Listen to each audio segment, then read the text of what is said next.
আল্লাহ রাসূলের দাড়িতে সুন্নাত, টুপিতে সুন্নাত, জুব্বায় সুন্নাত, মেসওয়াকে সুন্নাত, মিষ্টি খাওয়ার শেষে সুন্নাত মানলাম। কিন্তু আল্লাহ রাসূল রাষ্ট্রপ্রধান ছিলেন। আল্লাহ রাসূল কোরআনের আনিত বিধান দিয়ে জীবন ব্যবস্থা কায়েম করেছেন। মদিনায় কোরআনী রাষ্ট্র কায়েম করেছেন, কল্যাণ রাষ্ট্র কায়েম করেছেন। নিজ হাতে তরবারি ধরে যুদ্ধ করেছেন, 27টি যুদ্ধের নেতৃত্ব দিয়েছেন নিজ হাতে তরবারি নিয়ে। শুধু তাই নয়, উহুদের ময়দানে রক্ত ঝরলো, মক্কায় টিকতে পারলো না, আবু জাহেল মেরে মাথা ফাটিয়ে দিল, তাইফের রাস্তায় রক্ত ঝরলো, পায়ের জুতা জোড়াটা আটকে গেল, বিশ্বনবী মক্কায় টিকতে পারলেন না, হিজরত করে মদিনায় আসতে হলো। মদিনা থেকে আবার উমরা করার জন্য রওনা করলেন, ঢুকতে দেয়া হলো না, আবার ফিরে আসতে হলো। আল্লাহর নবী সাল্লাল্লাহু আলাইহি সাল্লামের জীবনে এমন চড়াই উতরাই পেরোনো লেগেছে, এইগুলো সুন্নাহ হিসাবে মানতে আমাদের চুলকানি আছে না নাই? তাইলে কি রাসূলকে মানা হলো? রাসূলের মিষ্টি খাওয়া সুন্নাহ, এটা মানতে কোনো অসুবিধা নাই, কারণ এটা মানলে কারো পিটারি খাওয়া লাগে। রাসূলের দাড়ি রাখা সুন্নাহ, এটাও মানতে কোনো অসুবিধা নাই, কারণ দাড়ি রাখলে তারে বুজুর্গ মনে করে, যদি হিন্দুও হয়। কথা কয় না? হিন্দু হইলেও তারে মনে করে আল্লাহর ওলি, পীর সাহেব। আরে দাড়ি রাখলে আবার মনে করেন না দাড়ির বিরুদ্ধে কথা বলছি। আজকের আমার ওয়াজের মিশন হলো মাদ্রাসার সেক্রেটারির দাড়ি রাখা লাগবে। ঠিক আছে? আল্লাহ রাসূলের এমন একটা সুন্নাহ, গুরুত্বপূর্ণ সুন্নাহ, বিশ্ব নবী বললেন যদি কেউ দাড়িতে খুর দেয় সেজন্য আমার পরিচয় খুর দেয়। ঠিক আছে? সুতরাং দাড়িতে খুর দিয়ে আপনি মাদ্রাসার সেক্রেটারি হবে না, এটা মানবো না। ঠিক আছে? আগে দাড়ি রাখতে হবে, মাদ্রাসার খেদমত, মসজিদের খেদমত যারা করবে তাদের রাসূলের সুন্নাহর অন্তত কিছু না কিছু থাকার দরকার আছে না নাই? মসজিদের কমিটির প্রধান সভাপতি যিনি, তিনি এমন কোরআন জানা জানে, হুজুরে বলল, হুজুর আপনি একটু আজকে ইব্রাহিমের জীবনী নিয়ে আলোচনা করবেন। হুজুর ইব্রাহিমের জীবনী নিয়ে আলোচনা করেছে, নামাজ শেষে বলতেছে, হুজুর এই বিকাশ আপনারে বললাম ইব্রাহিমের জীবনী নিয়ে আলোচনা করতে, আপনি করলেন কি? কয় আমি তো ইব্রাহিমের জীবনী বললাম। কয় আপনি কি তা বলেছেন? কয় আমি এর বাইরে তো বলি নাই। কয় আপনি তো নমরুদের নিয়ে পড়েছিলেন। কার নিয়ে? নমরুদের নিয়ে পড়েছিলেন। গোটা আলোচনা জুড়ে নমরুদ নমরুদ নমরুদ। আল্লাহর বান্দা ইমাম সাহেব বললেন, দেখেন ইব্রাহিমের কথা যদি বলতে যায়, নমরুদের কথা অটোমেটিক চলে আসে না? আসে না? অটোমেটিক চলে আসে। বললো যে চলে আসুক, অসুবিধা নাই, কিন্তু যতবার আপনি নমরুদের কথা বলেছেন আমি দেখছিলাম আমার দিকে তাকাচ্ছিলেন। সমস্যা আছে না নাই? বর্তমান সময়েও নমরুদের আলোচনা করলে মনে করে আমার কথা বলছে, বর্তমান সময়ে ফেরাউনের কথা বললে মনে করে আমার কথা বলছে, বর্তমান সময়ে আবু জাহেলের কথা বললে মনে করে আমার কথা বলছে। আশারি ভাই বললেন একদল খেয়ে গেছে আর একদল খাওয়ার জন্য রেডি, ধরে নিলে যে আমাদের কথা বলেছে। আমি বললাম আল্লাহ আল্লাহ, আপনি এই কথা মনে করেন না, মনে করেন না, আশারি ভাই জামাত ইসলামের মিন করে কথাটা বলেছে। জামাত খায় আমার ভাইয়েরা, তাইলে কি অন্য দল খায় না? কোন খাওয়া খাই চলবে না। এই বাংলাদেশ আর খাওয়া খাইর বাংলাদেশ থাকবে না। জনগণ খাবে, চাঁদাবাজি করবে, মানুষের সাথে অন্যায় আচরণ করবে, এর শাটার বন্ধ করবে আর একজনের শাটার খুলবে, এটা হবে না। যার যেটা ন্যায্য সেটা বুঝে দিতে হবে। যদি সে আওয়ামী লীগের হয় তার প্রাপ্য অধিকার বুঝে দিতে হবে। ওমর রাদিয়াল্লাহু তাআলা আনহু যেমন বললেন, ফোরাত নদীর তীরে যদি কোনো কুত্তা না খেয়ে মারা যায়, কোন কুত্তা যদি না খেয়ে মারা যায়, তাইলে আল্লাহ রাব্বুল আলামিন ওই কুত্তা না খেয়ে মারা যাওয়ার কারণে হাসরের ময়দানে আমাকে বিচারের কাঠগড়ায় দাঁড় করাবেন। সুতরাং আমি ওমর শুধুমাত্র এই আরবের জনগণের ওমর নই, আমি ওমর এই আরবের যত প্রাণীকুল আছে তাদেরও অভিভাবক। এমন অভিভাবক হওয়ার দরকার আছে না নাই? কিন্তু আমাদের অভিভাবক গুলো তাদের যাদের সাথে চলে তাদেরকে দেখে রাখে, বাকিগুলো তারা জাহান্নামে যায়, যাক, অসুবিধা নাই। ঠিক আছে? এমন অভিভাবক আমাদের চলবে না। সেই অভিভাবক বিপদে পড়লে হেলিকপ্টারে করে ওপারে চলে যায়, চলবে অভিভাবক? আমাদের নেতা, আমাদের প্রিয় অভিভাবক যদি এমন হয়, নিজের সুবিধার সময় হেলিকপ্টারে করে চলে গেল আর সন্তান বলল আপনাদের যা হয় হোক, বলেছে না বলে নাই? বললো আপনাদের যা হয় হোক, ওটা দেখার বিষয় আমাদের না। আমরা সেভে জিত করলাম,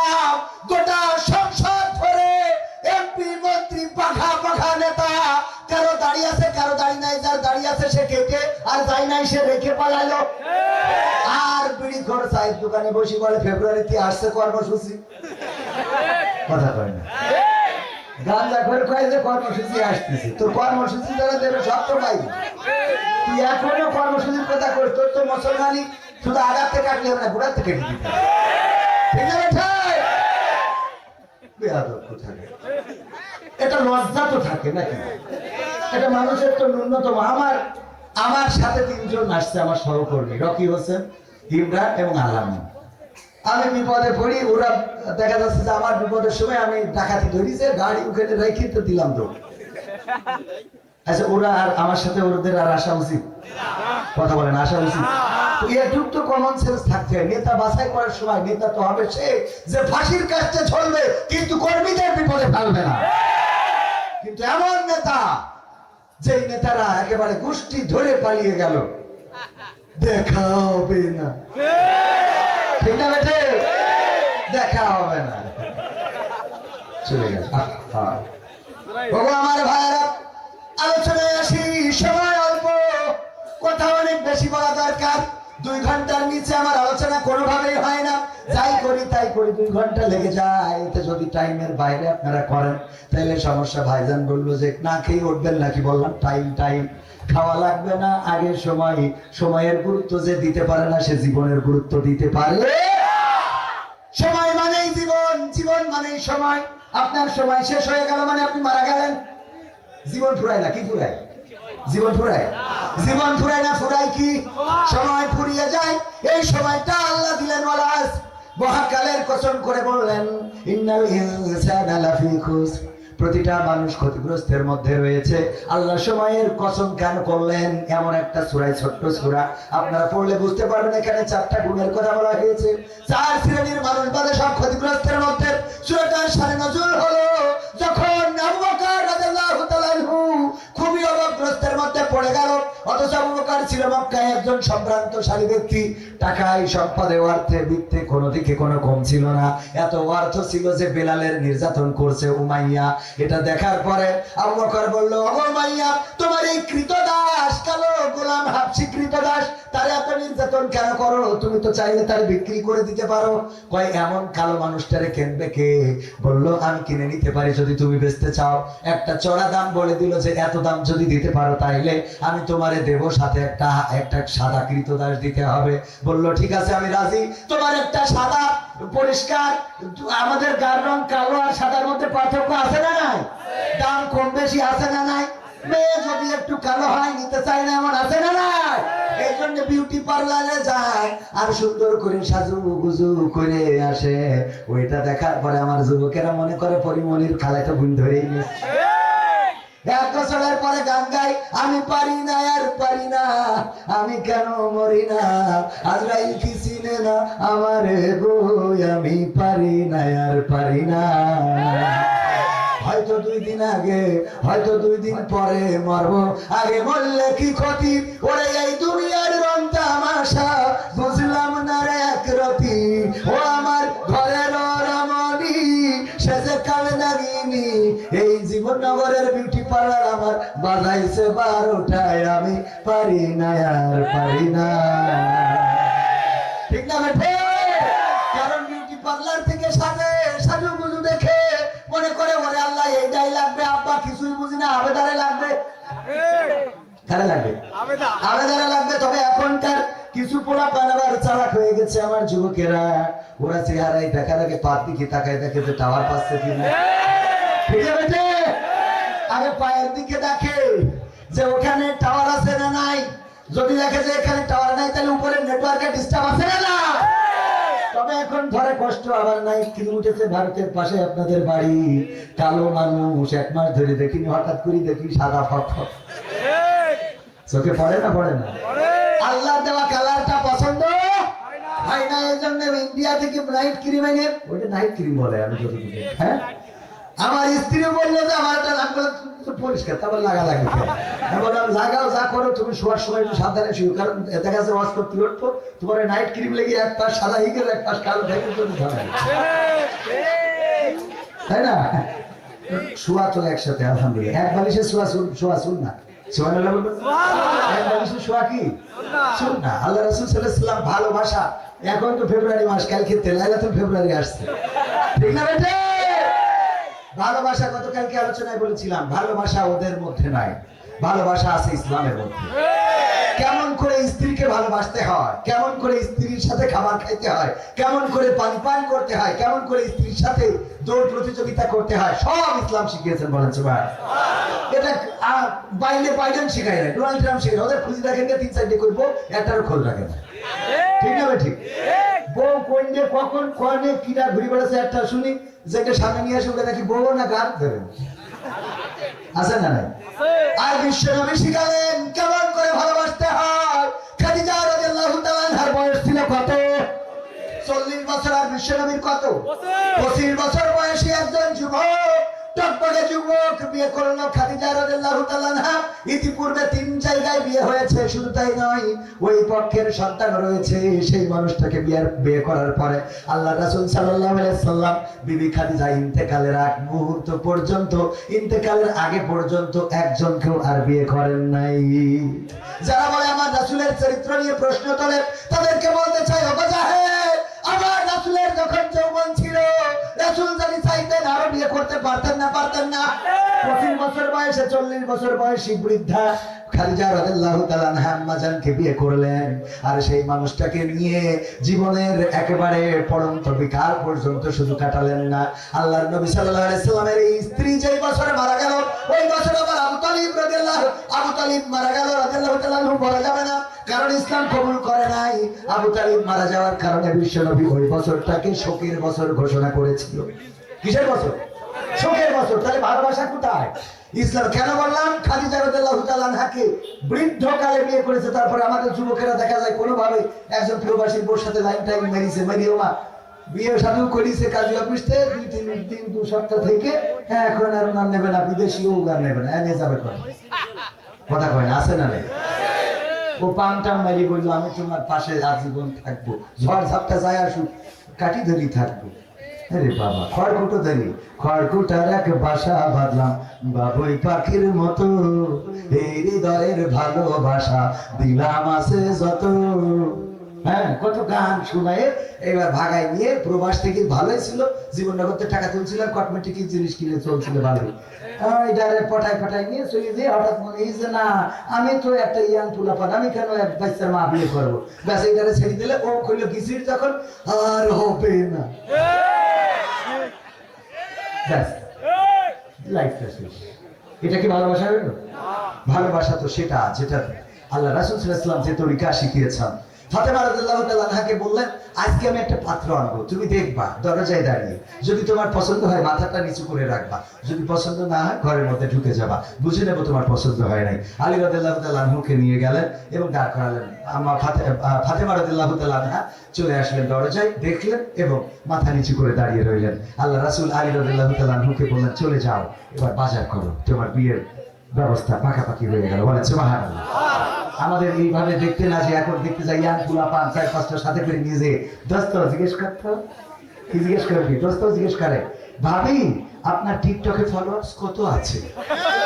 ঠিক না বেটে? টিকটকে ফলোয়ার্স কত? কোন জামানায় আসে? আল্লাহ বলেন, ওয়াকরনা ফি বুয়ুতিকুন্না ওয়ালা তাবাররাজনা তাবাররুজাল জাহিলিয়াতিল উলা। ওগো নারীরা, পর্দার মধ্যে থাকো, জাহিলি যুগের মেয়েদের মতো সাজুগুজু করে নিজেদেরকে প্রদর্শন করে বেড়ায়ো না। কথাটা কার? নির্দেশটা কার? আর নারীরা বলতেছে, আল্লাহ মানলাম, তবে সেটা কিভাবে? আমার কি ভাই জানো? আবু তালেব ভাই বলতেছে, ভাই আপনার নিয়ে একটু পিকনিকে যাবো। কোথায়? তো ড্রিম ভ্যালিতে। বললাম কয়জন যাবেন? তা 10 জন মতো। গেলাম 10 জন, দেখি 20 জন হয়ে গেছে। ভাই বললাম, ভাই 10 জন, আপনার তো দেখি 20 জন হয়ে গেছে। কয় অসুবিধা নেই, 10 জনের জন্য ভাত, আর আমি আবার ব্যাকআপ দেওয়ার জন্য মুড়ি নিয়ে আসিছি। কি নিয়ে আসিছে? আমার বলতেছে, ভাই আপনি মুড়ি খাবেন না ভাত খাবেন? আমি বললাম ভাত খাইতে হবে, মুড়ি খাবেন। তাহলে ব্যাকআপ হইলো? আল্লাহ রাব্বুল আলামিন বললেন, পর্দার মধ্যে থাকো, জাহিলি যুগের মেয়েদের মতো সাজুগুজু করে নিজেদেরকে প্রদর্শন করে বেড়ায়ও না। আর এখন আমার মা বোনেরা কয়, আল্লাহ আগে সাইজের নেবো, তারপর বোরকা পারবে, পরে আবার রিসোর্টে যেই করবে। কফি, বাস খাওয়া কফি আছে না নাই? কফি হাউস আছে না নাই? কফি হাউসের নাম দিয়েছে বাম্বু ক্যাফে। তার মানে এখানে আসলে বাস খাওয়া যায়। ঠিক না বে? ঠিক আছে না নাই? আল্লাহর নবী মসজিদে নববীতে দুটি হাত তুলেছেন। আম্মা আয়েশা রাদিয়াল্লাহু তাআলা আনহা গেলেন, যাওয়ার পরে পিছনে আম্মা আয়েশা হাত তুললেন। আল্লাহর নবী ফরিয়াদ করছেন, ও আল্লাহ, কিয়ামতের ময়দানে সেদিন মা তার সন্তানের পরিচয় দিবে না, সন্তান তার বাবার পরিচয় দিবে না, ভাই তার বোনের পরিচয় দিবে না, বোন তার ভাইয়ের পরিচয় দিবে না, আপনজন তার আপনজনের পরিচয় দিবে না। ও আল্লাহ, ওই মুসিবতের দিন, কিয়ামতের দিন আমি যেন আমার খাদিজাকে না হারাই, আমার খাদিজাকে। আম্মা আয়েশা মুনাজাত শেষে বললেন, ও বিশ্বনবী, এমন কি সুন্দরী ছিল খাদিজা, এমন কেমন সুন্দরী ছিল যে খাদিজা রাদিয়াল্লাহু তাআলা আনহাকে আজ পর্যন্ত ভুলতে পারেন নাই। আপনার ঘরে কি তার চেয়ে সুন্দরী, তার চেয়ে কম বয়সী রমণী কি আর আসে নাই? আল্লাহর নবী বললেন, ও আয়েশা, এমন কথা বলো না, তোমরা তো আমার সুখের দিনের স্ত্রী, আর খাদিজা ছিল আমার দুঃখের দিনের স্ত্রী। আম্মা আয়েশা রাদিয়াল্লাহু তাআলা আনহা বললেন, ও বিশ্ব নবী, তাইলে খাদিজা সম্বন্ধে আমাকে একটু জানান। আল্লাহর নবী বললেন, ও আয়েশা, শুনে নাও, গভীর রাত আমি দিনের বেলায় মক্কায় বেরোতে পারতাম না, দাওয়াত দিতে পারতাম না, বাতিল আমার দিকে চোখ মোটা মোটা করে তাকাতো, আমার দিকে ইট মারতো, পাথর মারতো, আমার গায়ে থুতু নিক্ষেপ করতো, আমাকে পাগল বলতো, আমার কাছে মানুষদেরকে ভিড়তে দিত না, আমি নামাজে সিজদায় গেলে উটের নাড়ি ফুড়ি আমার মাথার উপরে চাপিয়ে দিত। ওই মুহূর্তে আমি দিনের আলোতে বের হতে না পেরে রাতের অন্ধকারে মানুষের দরজায় দরজায় যেতাম, আর মানুষের পা ঝাঁকুনি দিয়ে দিয়ে ডেকে ডেকে ইসলামের দাওয়াত দিতাম। আসো আল্লাহর পথে, আসো কোরআনের পথে, আসো সত্যের পথে, আসো হকের পথে। এই দাওয়াত গুলো দিয়ে যখন গভীর রাতে ফিরতাম, কোনদিন রাত 1টা 2টা 3টা, কোনদিন এমন কোন ঠিক ছিল না কোন দিন কোন রাতে ফিরবো। গভীর রাতে যে ডাক দিতাম, ও খাদিজা, আর এমনি দরজা খুলে যেত। আমি একদিন খাদিজাকে জিজ্ঞাসা করলাম, খাদিজা, যতবার, যত রাত, যত গভীর রাতে আসলাম না কেন, আমি এসে একটা বার ডাক দিই আর দরজা খুলে যায়, খাদিজা তুমি কেমনে ঘুমাও আমার একটু জানাও। খাদিজা রাদিয়াল্লাহু তাআলা আনহা বললেন, ও বিশ্বনবী, আপনি আমার স্বামী, আপনি থাকেন দিনের দাওয়াতে, আপনি থাকেন কোরআনের দাওয়াতে, আপনি থাকেন ইসলামের দাওয়াতে, আল্লাহর দায়িত্ব পালন করার জন্য আপনি রাতের অন্ধকারে বাতিলের রক্তচক্ষুকে উপেক্ষা করে ঘুরে বেড়ান মক্কার অলিতে গলিতে, আর আমি আপনার স্ত্রী হয়ে কেমন করে খাটের উপরে দর্শকের নরম বিছানায় ঘুমাবো?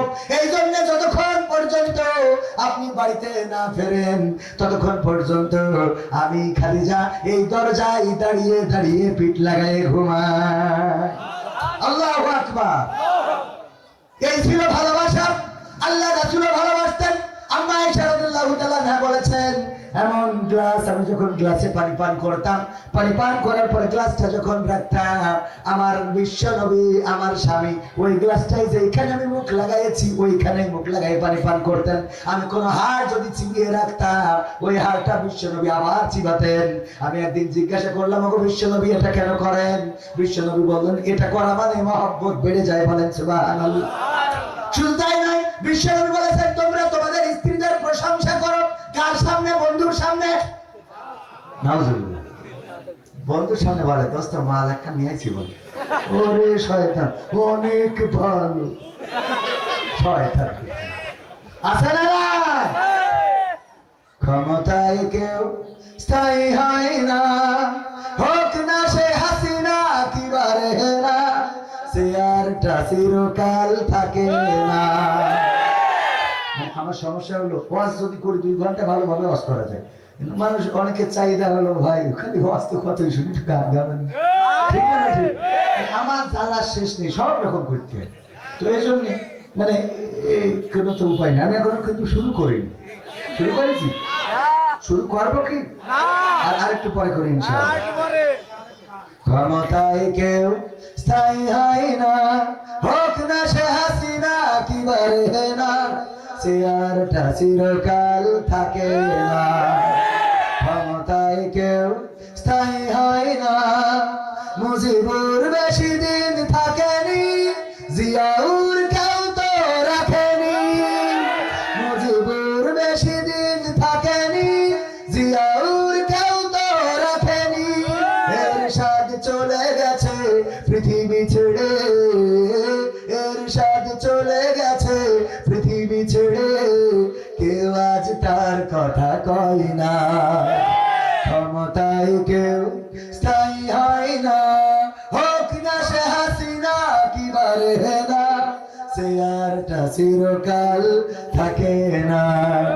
হাসিনা ক্ষমতা ধরে রাখতে আয়না ঘর বানিয়েছিল জনগণের রোশন হলে দাদার দেশে পালিয়ে গেল হাসিনা ক্ষমতা ধরে রাখতে আয়না ঘর বানিয়েছিল জনগণের রোশন হলে দাদার দেশে পালিয়ে গেল বিবি হারুনের পাশে আর বিবি হারুনের পাশে আর পরিমণিদের দেখা যায় না ঠিক আছে ক্ষমতায় কেউ স্থায়ী হয় না হোক না সে হাসিনা কি বারে না সে আরটা চিরকাল থাকে না ঠিক আছে এই চেয়ার চিরকাল থাকে না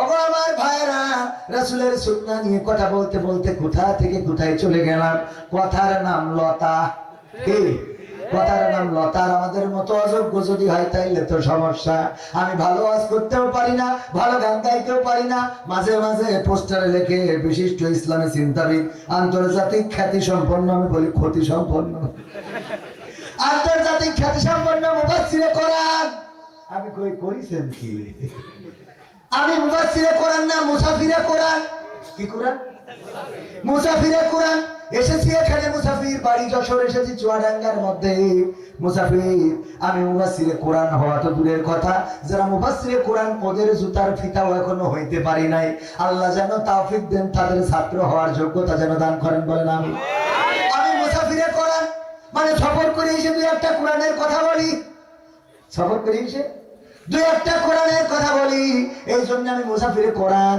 আমাদের এক হুজুর বললো যে একবার এক জায়গায় গিয়েছে যাওয়ার পরে বলছে হুজুর চলেন আলহাজের চায়ের দোকান থেকে চা খেয়ে আসি কার দোকান থেকে যাওয়ার পরে চায়ের দোকানদারের দেখে বুঝতে পারলো যে এ তো হজ করা বান্দা না দেখি তো মনে আছে গাঁজাখোর জিজ্ঞেস করে বসলো ভাই আপনি গায়ে হাতে বলতেছে ভাই আপনি হজ করেছেন কত সালে কথা হুজুর লজ্জা দেবেন না কয়টা এই দোকানটা আলহাজের চায়ের দোকান আলহাজ কিনা কয় মানে আমারই বলে তাহলে হজ করেছেন কত সালে কয় হুজুর আমি হজ করি নাই আমি আসলে আলহাজ না আমি জেল হজ কি হজ কি করে জেল হজ ভাই আমি গাঞ্জার ব্যবসা করতাম এই কারণে পুলিশ আমার ধরেছিল তারপরে আমার জেল ডেকে দিলে জেলখানায় এসে দেখলাম একমাত্র এদের মধ্যে একমাত্র আমি ভালো মানুষ বাকি সব আল্লাহওয়ালা মুফাসসিরে কোরআন মুফতি মুহাদ্দিস তারপরে তাওহীদি জনতার কলিজার স্পন্দনরা সব খালি আমি একমাত্র ভালো মানুষ বাকি সব কারা মতিউর রহমান নিজামী কাদের মোল্লা আলী হাসান মোহাম্মদ মুজাহিদ দেলার হুসাইন সাইদি মামুনুল হক আমির হামজা তারপরে রফিকুল ইসলাম মাদানী জসিম রহমানী মানে সব বিষয়ে খালি এদের মধ্যে দেখলাম আমি একমাত্র ভালো মানুষ তো আমি চিন্তা করলাম যেহেতু এতগুলো অপরাধী আছে আমি এদের সাথে এই অপরাধের সাথে যুক্ত হব এই কারণে আমি জেলখানা থেকে শপথ করলাম বের যদি হইতে পারি আর গাঞ্জা নিজেও খাবো না বিক্রিও করবো না ব্যবসা গাঞ্জার ব্যবসা বাদ জেলখানা থেকে আসলাম তারপরে ছোট্ট দোকানটা দিয়ে এখন চায়ের ব্যবসা করি যা 2-5টা কাস্টমার হয় 50 টাকা 100 টাকা এই দিয়ে সংসার চালাই আর সান্ত্বনা নিই যে অন্তত হালাল পথে আমি রুজি করি আমার এই গাঞ্জার ব্যবসা ছেড়ে চায়ের ব্যবসা ধরার কারণে গাঞ্জার যারা সহকর্মী ছিল একসাথে টেনে বেড়াতাম খেজুর তলায় ওরা এখন আমার নাম দিয়েছে আলহাজ আসলে আমি আলহাজ না আমি হলাম জেল হজ কি হয় তো আমিও এরকম আর কি আমি মুফাসসির না মুসাফির কি ফির মুসাফির যাই হোক বাইরে আমার তো এই জন্য একটু সমস্যা হয়ে যায় তারপরে কয়েকটা সঙ্গীত শোনাবো ইনশাআল্লাহ ওয়াজ কাজে লাগার দরকার আছে না নাই একটা ওয়াজ শুনে একটা আমল করেন বছরে অন্তত প্রতিটা মানুষ কম বেশি 30টা ওয়াজ শোনেন না 30টা ওয়াজ শুনে যদি 30টা আমল করতেন জীবনটা পরিবর্তন হয়ে যেত চেঞ্জ হয়ে যেত পরিবর্তন হবে কি ওয়াজ শোনার জন্য এখন মানুষ আসে না ওয়াজ দেখার জন্য আসে কি করার জন্য আসে ওয়াজ দেখার জন্য ওয়াজে কি করবে এটা দেখবো বাজারে লোক কম না বেশি বাজার থেকে বেলুন ঘড়ি মিষ্টি মিঠাই আইলা ছাইলা বাইলা কসমেটিক্স এইগুলো কিনে নিয়ে চলে যাওয়ার লোক আছে না নাই আছে। আবার এই মাহফিল যদি ভালো না লাগে এখানে আসবেও না, দাঁড়াবেও না, শুনবেও না। অথচ এই মাহফিলটা হলো বিশ্ব নবীর ভাষায় জান্নাতের বাগান। শুধু তাই নয়, আমি বলি পরকালের ময়দানে আল্লাহ যেদিন বলবেন ইকরা কিতাবাকা কাফা বিনাফসিকাল ইয়াউমা আলাইকা হাসিবা, পড়ো তোমার আমলনামার খাতাটা, তোমার এই কিতাব ধরিয়ে দিলাম, এখন তুমি পড়ো। যা লিখেছে ফেরেশতারা পড়ে তোমার হিসাব করার জন্য তুমি নিজেই যথেষ্ট। এই খাতা যখন হাতে ধরিয়ে দেবে, পৃষ্ঠা উল্টায়ে উল্টায়ে উল্টায়ে যখন দেখবে, দেখার পরে কোনো কথা ছাড়াই দৌড় দেবে জাহান্নামের দিকে। কি করবে? দৌড় দেবে জাহান্নাম। কারণ কি? ধরে নেন একটু কি নিচে, একটুখানি সামান্য করে ধরে নেন, যদি কাউকে আপনি জন নেন, জন কামলা নেন, আপনারা কি বলেন? জন। এই জন নেওয়ার পরে নিয়েছেন আপনি গম নিয়ানোর জন্য। এখন গম আছে কি মাঠে? আলু। ধরেন আলুর ক্ষেতে কাজ করার জন্য নিয়েছেন, সেই আলু ক্ষেতের ওখানে যেখানে একটা ডিপটি বয়েল রাখা আছে অথবা মেশিনের ঘরটা রাখা আছে, ওই মেশিনের ঘরে আপনার একটা সিসি ক্যামেরা লাগানো, সুন্দর সুন্দর সিসি ক্যামেরা এখন পাওয়া যায় না, যায় না? এই সিসি ক্যামেরা লাগানো, সে জানে না যে ওখানে একটা ক্যামেরা লাগানো আছে।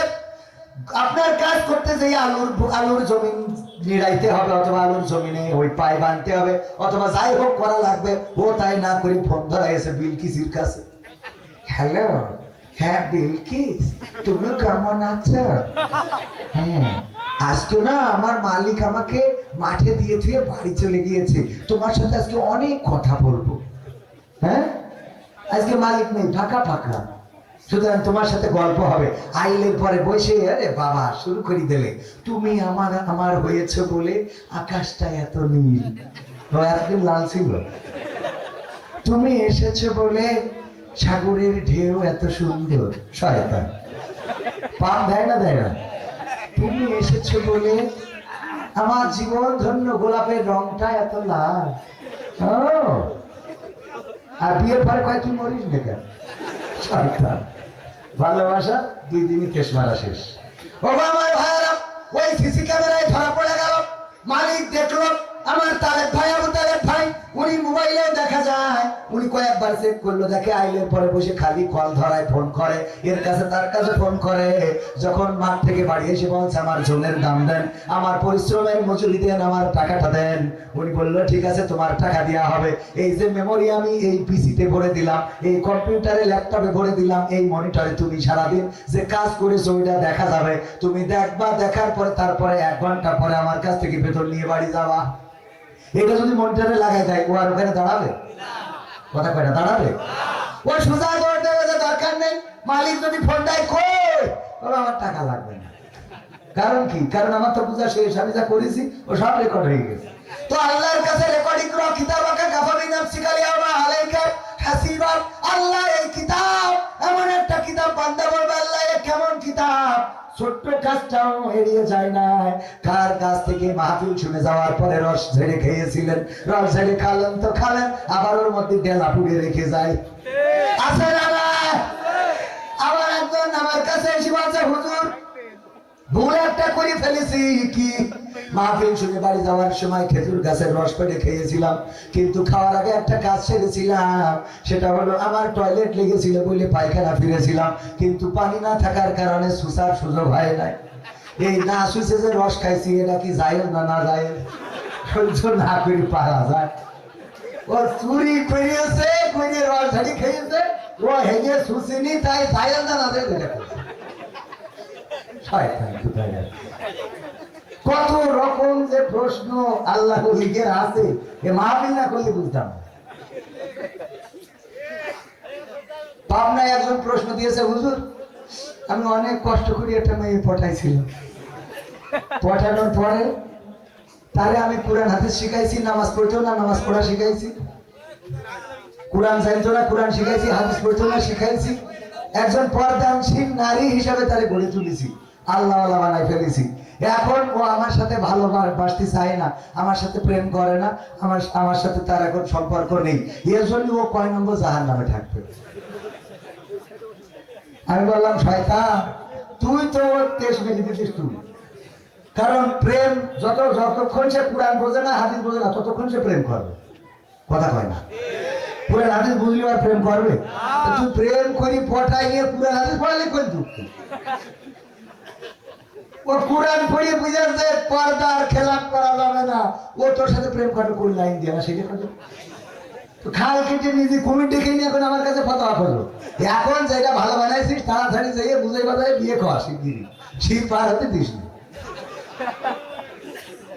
কথা কি বোঝা গেছে? ফতোয়া এর বাইরে আমি খুঁজে পেলাম না। এই জাতীয় যাই হোক অধিক কথায় যাবো না। মানে মন চায় যে কোনটে রেখে কোনটে বলবো, সব খালি কথা বলতেছে। ও আমার ভাইয়েরা, সব কথাবার্তা আমি যেটা বলছিলাম, এমন নেতার আনুগত্য করতে হবে যেই নেতা আমাদের রেখে পালাবে, প্রয়োজনে ফাঁসির কাছে ঝুলবে, প্রয়োজনে শহীদ হবে, রক্ত দিবে, রাজপথের